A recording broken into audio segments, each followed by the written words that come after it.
Hello, it's my pleasure today to moderate Riga's Security Forum discussion organized by Latvian Institute on Foreign Affairs in cooperation with Ebert Stiftung and with the support of Latvian Transatlantic Organization.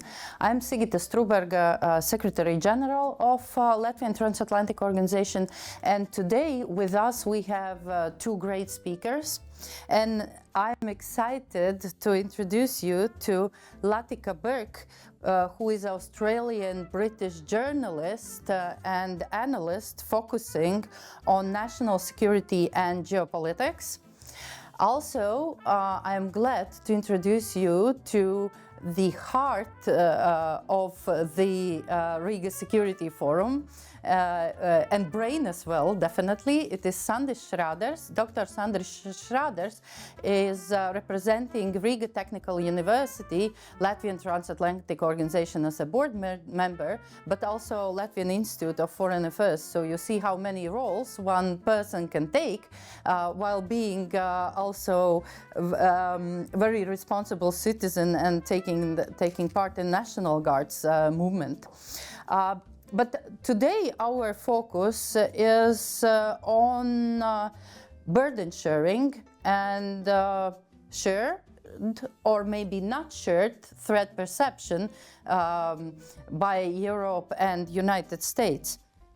And that's why the title of the discussion is EU and US perceiving threats and responsibilities equally. And this topic has been in the public experts and the political agenda already for a while. I would say starting from 2022. And there is no doubt there are changes. At the same time, there are also different interpretations, whether those differences are as big as some might say, especially after President Trump took power, or some also might say that the changes in perceptions have been developing already for a while, and Trump is just rather as the highest signal of what is happening, but not really the one who makes these changes. But in order to reflect deeper, I would like to start, Latika, with you, if I may. And I would like to ask you, let's say, on strategic priorities and the balances. So how do you think how we should elaborate on European security from perspective of United States? Whether this perception of threats has really changed in recent months or a year, or rather we speak really about certain tendency which is here for already a while, and whether Washington really is switching more to Far East or is able to reflect more on multipolar world. Hi, well, thanks for having me. It's great to be here and nice to see you again, Sandis. We met several years ago at GlobSec, so it's nice to be able to collaborate after all these years. Let me first explain a little bit about what I cover, and I think that will give a little bit of context to your question and the great outline that you just drew up there. So I moved to the UK in 2016, and the world was such a different place there. I mean, the foreign policy question facing Britain at that point in time was whether to remain in Europe. Of course, they chose not to. And then later that year, we had the first Trump election. And that really was, I think, the turning point for all of these questions we're about to unpack. Trump 2.0, I think, is very, very different from Trump 1.0 in ways that affect what I cover, which is looking from an Indo-Pacific background, being Australian and having many years studying the China threat and the interference that we faced in Australia, and then the subsequent policy decisions we made to try and safeguard our national security, both at a resilience level and also at a defence level. Now, fast forward to here in the last few years, after after the pandemic, we then have the invasion of Ukraine. And I think that has really altered the balance of how security is perceived in my region, as well as here in Europe. And I think Trump 2.0 faces or presents Europe with both challenge and opportunity. Obviously, there was the threat to NATO, which Trump made very clear in the lead up to his election. As always with Trump, there's a lot of exaggeration, but there's always a kernel of truth too. And I think that the Americans are very legitimately angry about Europe making Ukraine America's problem. There is a strong belief in Washington, I was there just a couple of weeks ago, that really it's untidy that Europe is at this point where they've delivered this conflict on Washington's doorstep once again. And so I think we have saved NATO for today and tomorrow, but what comes after Trump, I think, is really the question for Europe. I'm not sure that after Trump, that what remains in the MAGA movement, if it is MAGA that stays in power after Trump, is going to be as friendly towards NATO and is going to be as understanding of Europe as well. I think happily there are signs that Europe does understand this, and there's some good progress being made. Germany, I think, is a standout, and of course the Baltics have always been the leaders on this. But I think some of the opportunities that this presents are better collaboration between the team of democracies that are trying to counter joint threats. And so I think for the opportunities that are up for grabs are for small states like mine, Australia, to do more things with countries like Latvia. We've got the Drone Coalition, for example, but really deepen that engagement and really make it worthwhile. And we can talk a bit more during this podcast about some of those ideas. But I actually think that after Trump, Europe's probably in more danger than it's been during this term, even though Trump himself has made it look so threatening. But I think the reprieve is only short term. Thank you, Latika. Sandis, I would like to ask you a bit similar question. So how do you see, is there a risk that Europe oversees America's long-term commitment and willingness to support Europe in its defense and deterrence? Thank you so much. I think it's a great question, and thank you very much, Latika, for giving this big background. I really met you at GlobeSec, and I found you one of the most global security experts.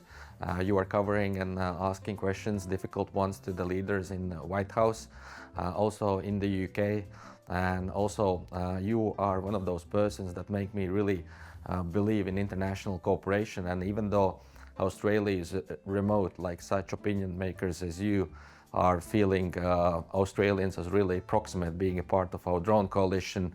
And if you look at the map, you know, those countries that support Ukraine mostly are from Europe, North America, 2 countries from Latin America, 2 countries from Africa. The rest are basically adversaries because they support Russia's aggression against Ukraine, and this is how we perceive the evolution of the geopolitics around us. We are strongly concerned, and for many, many years we in the Baltic states have been really concerned about Europe being very complacent about its defense spending, about its strategic autonomy being spoken verbally but without any practical ground, and here we are. I think Trump is really the leader, as Sigita mentioned, that he is really highlighting the complacency and difficulties that stem from having a complacent security partner as is Europe.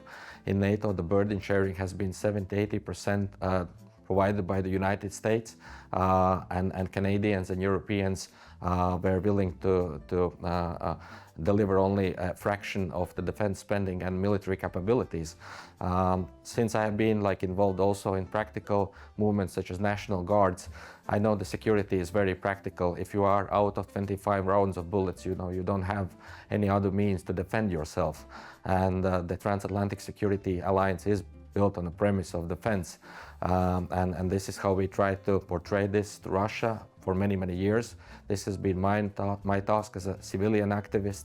Sigita has taken up this, I think, very difficult role to explain to the opinion leaders, to the journalists, to students, to everyone in the Baltic states, in Europe. We must consider our defense as our top priority. We Baltic states have been half occupied, half independent, and we shouldn't take our independence for granted. Around the time when you moved to the UK, I was in the United States, and I wish I could turn back the time, but this happens only in fairy tales. I couldn't really believe what was happening in the UK around Brexit, but I think some of the leaders simply failed to explain the importance of the European cooperation to the Brits. And maybe now these security challenges might change the opinion inside Britain. I don't know, it's difficult. You know the domestic mood inside of the UK. But by 2016, I had spent a couple of years pursuing my PhD in the United States. And then all the ideas that are represented by MAGA today, they were already evident there. In fact, Joseph Nye spoke about these ideas in his book about American soft power. And it seems that Trump is plundering pretty much of the power that the United States has had as one of the indispensable countries that can build alliances based on soft power appeal, promises for the cooperation to something that goes now to the business calculations. Of course, the future of the transatlantic cooperation might be difficult. Trump has done some favors to Europe and in short term also to Ukraine. In the first months when Trump came to the office, Europeans actually beefed up their support to Ukraine, and we saw a significant increase. Then it stabilized, but now in the last 2-3 months, it is down. It is primarily the European responsibility. It is said that in Germany it took the change of the chancellor from Olaf Scholz, to Merz, and now we see the Germany that we would like to see had seen. It's like many years ago, and I very much hope this trend continues, and we are ready to deter, contain Russia, and support Europe substantially before it's too late. I must outline that also and emphasize that European and American cooperation is dwelling on transatlantic economy, which delivers 30 million jobs on both sides of the Atlantic.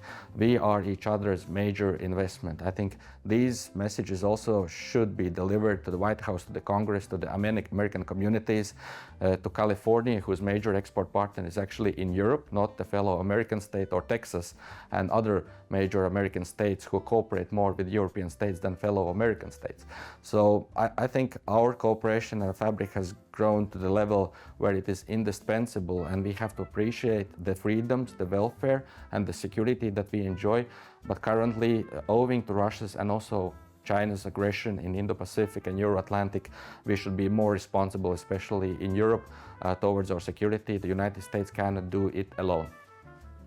Thank you, Sandis, for giving this glimpse on cooperation, but also European preparedness. Latika, you already mentioned Germany, but could you elaborate a bit more from your perspective? Where do we stand here in Europe with the defense at the moment? Because again, there are different interpretations, but the main message is that basically we have all necessary skills, knowledge, and resources, but at the same time we are not ready to cooperate in sufficient level in Europe. Also, we are not ready to provide this political will or being keen into defending ourselves as much as it is needed. So how do you see it? I think it's a mixed picture, but from where we've been, I think we do have to look at some reassuring signs of progress. One, I think, is SAFE and REARM that the European Commission has announced. That's 150 billion euro in loans that member states are allowed to raise, which has already been oversubscribed from day one, that they can then go and jointly procure weaponry. Now, the key here is to make sure that European nations don't double up and don't waste how they spend this money. But I think there's going to be some good oversight on that. I think that's a really significant piece of progress being made.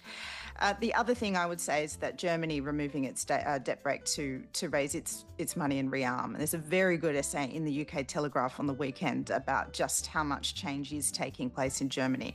Obviously, it's not enough, and there are some deep bureaucratic and cultural difficulties to overcome. But I would also just step back from whether this is a European issue or not. One of the things I was struck by Sanders and the way he was talking with such clarity was that it depends really where you are geographically to hear people speak like that. The closer you are to Russia, you hear people speak like this. The closer you are to China, so in Japan, you hear people speak like this with enormous clarity about the security threat that they face and what is needed to respond to it.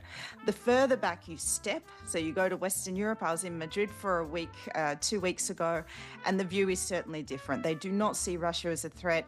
They think that the NATO target of 3.5% and 5% with extra spending on defence is a joke. They think that the NATO countries have signed up to this just to trick Trump. It was demeaning for European leaders too, and that was a word that was used to me by someone very high up in the government in Spain, to go to Europe and try and save Ukraine when you saw that rush of leaders to the White House after the Putin-Alaska summit.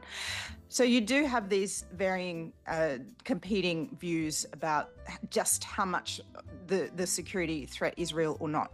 That is also a bit similar in the Indo-Pacific. And one of the things that I see really struggle or is a bit of a lock around governments, particularly ones that don't really want to face up to this, is the struggle to define what we're in.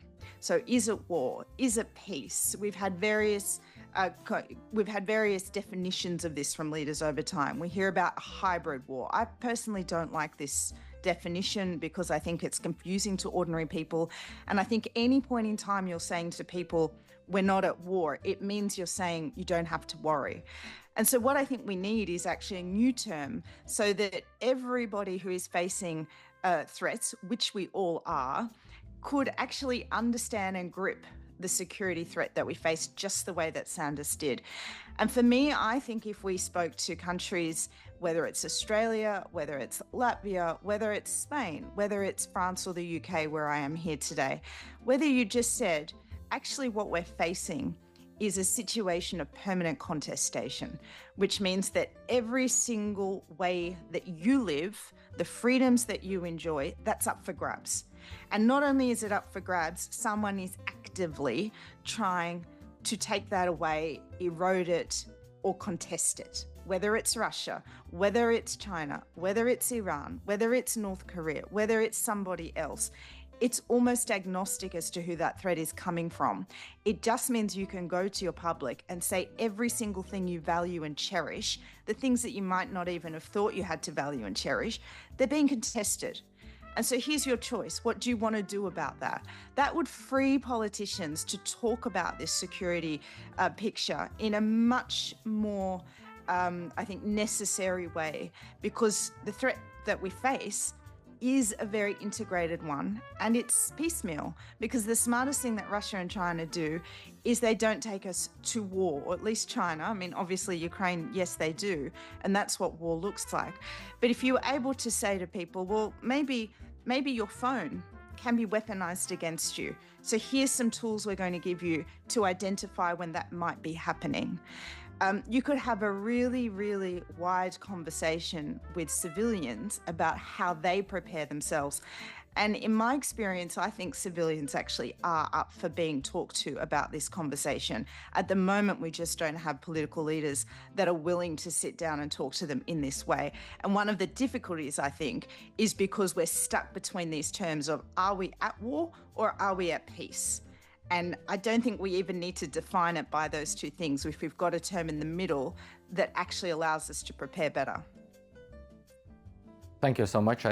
If I may, I might continue one important point. I think you raised one important question. When you were in Madrid, it's like the mood was completely different among experts, opinion makers, and definitely the society. And it's not just because of the weather. I think you can also measure the defense spending and social anxiety, where there is direct correlation, between the share of the defense spending and the kilometers that we reside from Moscow. So those countries that are closer to the Russian Federation are spending more on defense currently, especially when Russia has become so aggressive. with covert. Overt means they have been trying to undermine our democratic structures.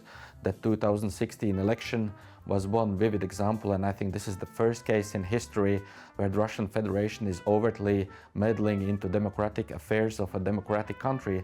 Also during this election, we saw the Americans are truly concerned with their democratic standards, their institutions, their guardrails, which are significantly tested currently against the evolving security threats and pressing domestic political conditions. And I share your opinion about hybrid warfare. This is something scientific nobody really understands.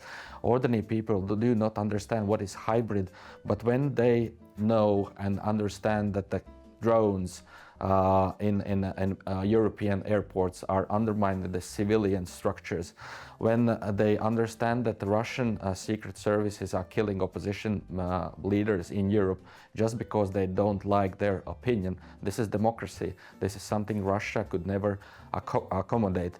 When they are tapping our phones and stealing our data, for information operations, with our openness and democratic structures, we might be a little bit vulnerable. Democracy is not perfect, but we should also invest significantly in the education, in resilience, in schooling, because security is not something that we need to provide only to the military structures.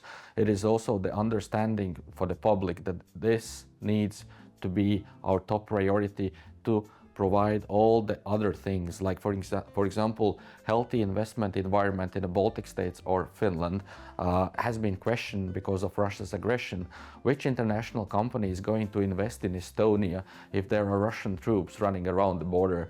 And Russian planes are cutting frequently in 3 Baltic states, Poland, Finland, and other places. If they are testing the nuclear capabilities on Sweden during their Zapad exercises, this is not healthy for investment, for society. It provides pressure that we haven't gotten used to, but we have to brace to compete and deal with these challenges in the long term.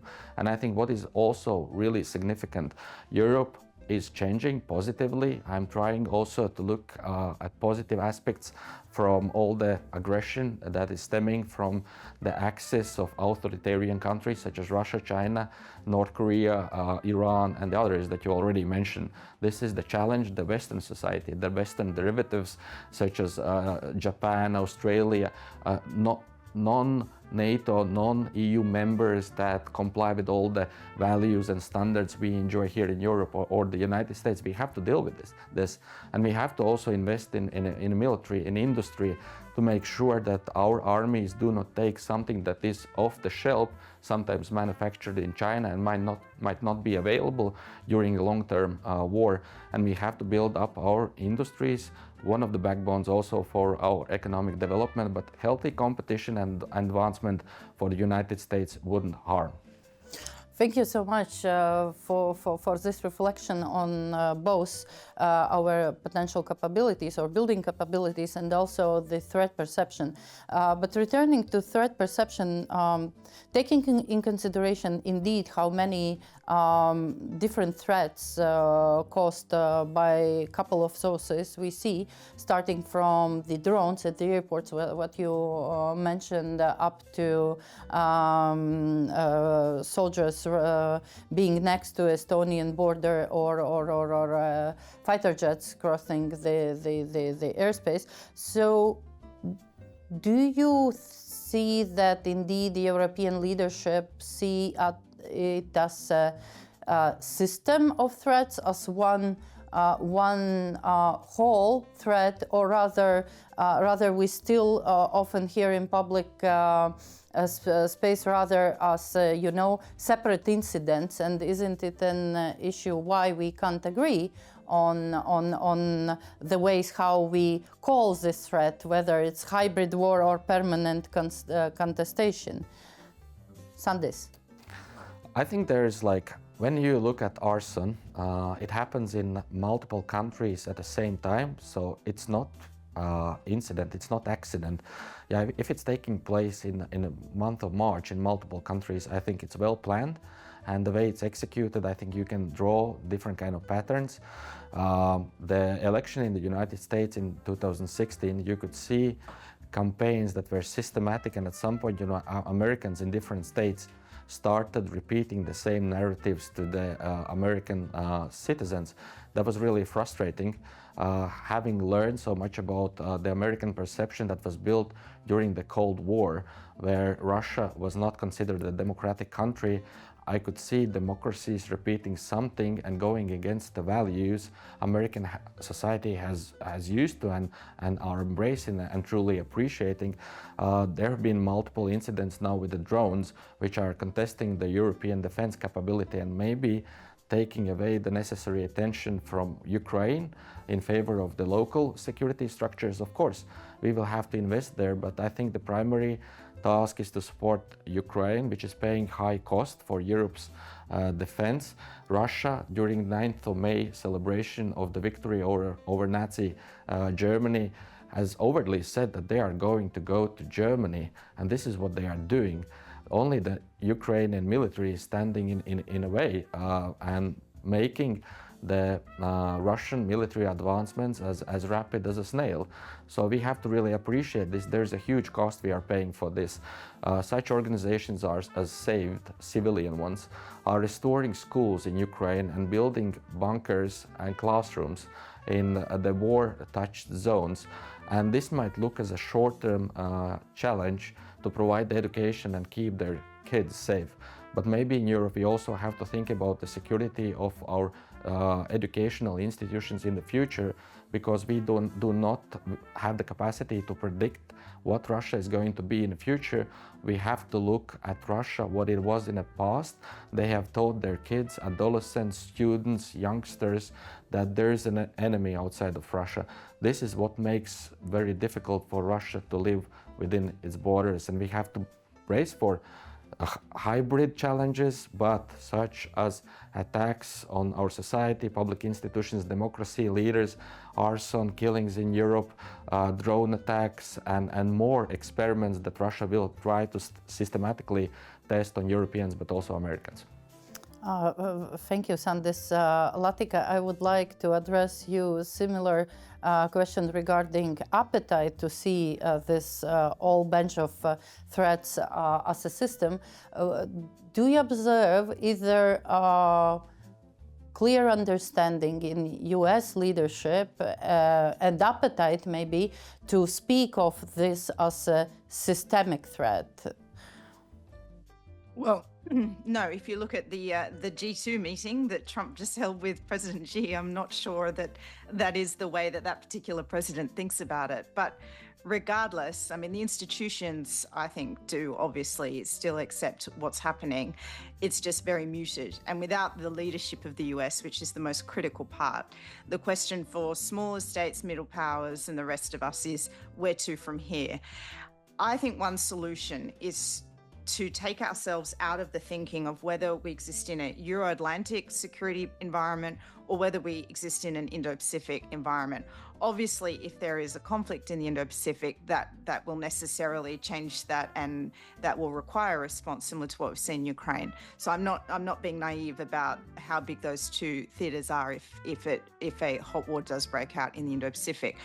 But what I mean by that for now is that instead of us approaching these problems as this is your patch over here, you go deal with this, Europe, we're going to sit over here and focus on Taiwan and China for now, which is where a lot of this debate is being shaken down to in the United States. One of the ways I see as countering that is to look at an integrated threat picture as opposed to interconnected theatres, which is how we currently talk about it. And once you start looking at it like that, well, yeah, you say, hang on, Europe, you're having a lot of random drone sightings around your airports disrupting flights. Well, that could just as easily be deployed by any nefarious actor in Sydney. It could be deployed in Japan. Have we got our defenses ready? What did you do? Oh, hey, Ukraine, I hear you have some experience in dealing with drones. Maybe we could take a look at what you're doing. And then you could have a look at, say, for another example, is cable cutting in the seas. I hear the Baltics. You've had some experience in this and you've managed to stop it. What did you do? What was your response like? How did you collaborate? What are the learnings that we could here in Taiwan learn from that? Another example is Moldova. You've had Russian meddling and disinformation at full force, and yet you managed to still prevail in your most recent election. What could we learn about how you actually combated misinformation, which is a really, really difficult and complex aspect of this permanent contestation, but probably one of the most important to try and get a grip on.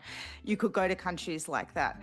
I think there is so much more collaboration that we could be doing and taking away our geographical indicators and references for this and actually just looking at certain determined threats and the way that they're pitched up at us.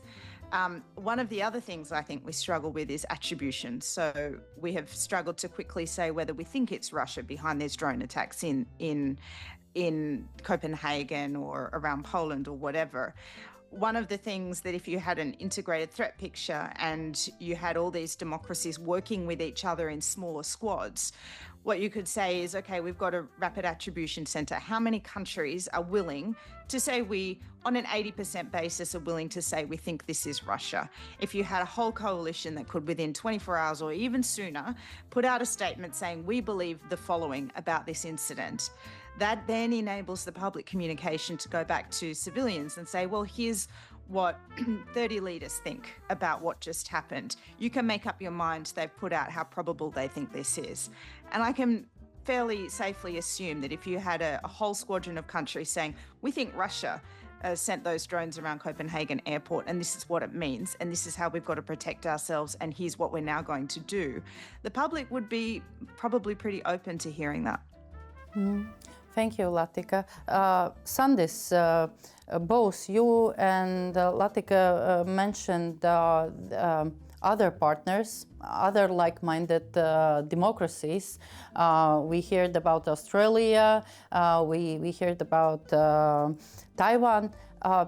Do you think European leadership would be ready to review it to you? Because basically at the moment what we are observing is that Europeans are quite a lot criticized for still very much focusing on transatlantic ties as a guarantor of not only current security but also future security.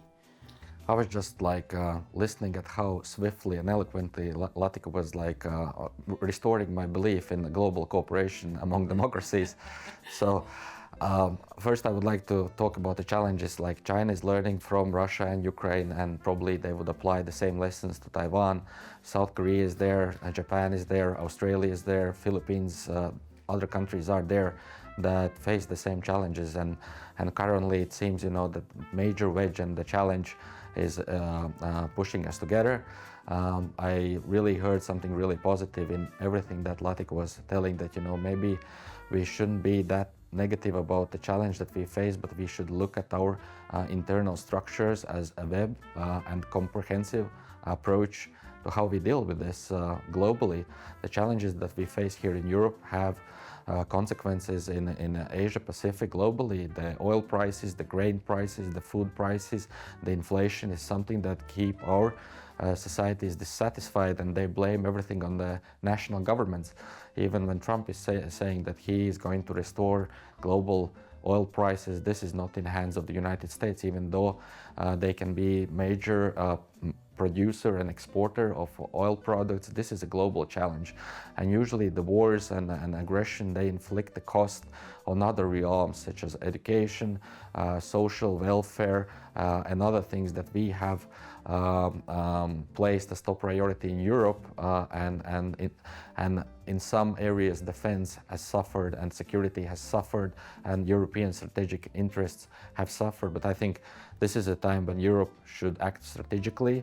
I think multiple partners in Indo-Pacific have already expressed their strategic willingness and for closer policy options, real cooperation and sharing of experience, how Ukraine, the Baltic states are dealing with the challenges to Australia, but Australia is facing different challenges that they can teach also to us in a geographic area which is also suffering from security deficits. Security is never absolute, but challenges, the roster is growing, becoming more complex technologically. Savvy state, non-state actors are undermining our democratic institutions, our social belief in leadership, and some critique has to be placed on the lack of coherent leadership. We are happy to see it reborn in Germany, but still those many meetings between Berlin, Paris and London really make me ask questions: which country is going to lead the European cooperation? It is a very complex question. Thank you, Sandis, on reflecting and asking question about European leadership. Latika, both of you now, while you were reflecting on other powers in the world, still are in a way reflecting on liberal world order, or at least principles of cooperation, while we clearly see that Trump sees world differently, right? He does not see liberal world order as a future world order. Rather, he sees the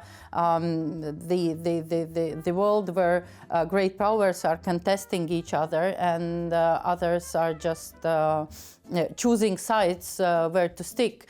So what would be your vision for the future? Will we be able to keep liberal world order principles? Well, yes, that's the goal. But one thing I think might have to change is the way that we talk about it. So if you look at what Australia just did with the United States, we signed a critical minerals deal.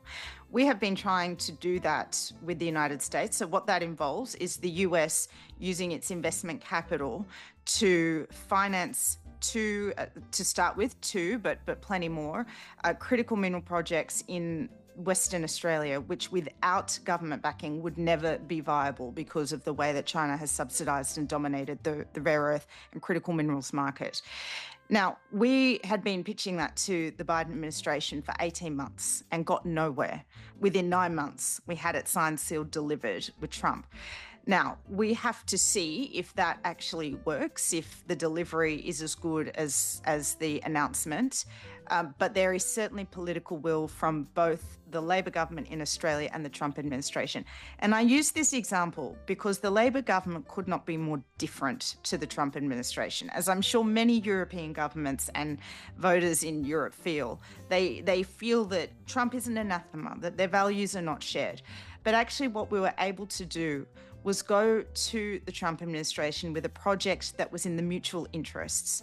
Why? Because it involves reindustrialization, it involves resilience, it involves good, fair-paying jobs, it involves a rival supply chain to China. It involves what I would call, in Australia, would basically say fair income. I don't know if you understand this term, but it's a bit like having a fair go. You know, China is trading unfairly, and so we're trying to correct that because ultimately we're societies that believe in trying to deliver our voters the fairest possible chance at a good life with opportunities better than the generation that preceded them. I don't think those values are really that different. What I do think is different is having a foreign policy that appeals to a Trump administration that is based on, say, morality around climate change, that is based on values and freedom and human rights and democracy. We know these terms don't really land well with this current administration. It doesn't mean we have to jettison those values, but it just means there's a different or a side way of getting around it. So yes, I think we can still do our best to protect the liberal world order. Maybe we just don't necessarily clarify that that's what we're protecting so much as some of the other attributes that are associated with it. Thank you so much. And Sandis, what would be your, let's say, two tips for European leadership in order to keep transatlantic ties not only somehow existing, but also effective. Since we heard from Latika already some of the ways how we can work together pragmatically. And by the way, seeing European leaders now approaching White House and the way how they talk to Trump, it seems that the Europeans also have learned some lessons on good political communication. I just like about the values and everything, from what Latika said, I couldn't agree more. But when it comes to defense and mobilizing our societies, it would be the most difficult task to mobilize the society to die for liberal democratic order, because the term is simply not appealing and nobody is going to die for that, or to enroll into the military to fight the hybrid threats, because nobody really understands what it is. I think what we have to do is, like, our leaders have to explain the historical benefits of the cooperation that European and American societies have delivered to each other. American vacation would look very different without European cooperation. The cars, the drinks, the beverages, the wine, the clothes, everything that Americans have gotten used to, or the Europeans, the planes and everything that brings us to Greece and elsewhere, it would be very difficult to live without Americans, and for Europeans it would be very harmful and painful, and for Americans it would be very difficult to live without Americans. Maybe this is something that our leaders should consider as the points they could convey to their societies as the reason to beef up their defense spending solidarily in Spain. Otherwise, they will not be able to export their oranges to Latvia or the United States. And we want their oranges, and we want our structures to be secure. We want Australians to be closer to us. We want imports from Japan and elsewhere. And currently, probably, this is the moment how we share the burden, how we share the threat perception, and how we act in a concert, Europeans, Americans, but also the other Western countries that are outside of the alliances, but frequently closer to Europeans, Americans in many other ways. Thank you, Sandis. Latika, in order to finalize this discussion, should you have some more additional insights on how to keep transatlantic ties still effective and not only being somehow somewhere on the page, informal way? Look, I think Europe has actually done a very, very good job in managing the Trump administration. No one knew how this would go. And I think one of the key things they did was get in the door nice and early. I think Macron did very well. Keir Starmer in the UK has done exceptionally well. Mark Rutte is a huge asset. I'm told that Donald Trump likes no one more than Mark Rutte. So keep Mark Rutte going over there. Who cares if he has to call him daddy in the end? It's all a ways to get to where we need to be. I think the European Commission has done a very quiet but solid job, as well as informing a good relationship. And I think we saw that on show when they all went over to Trump.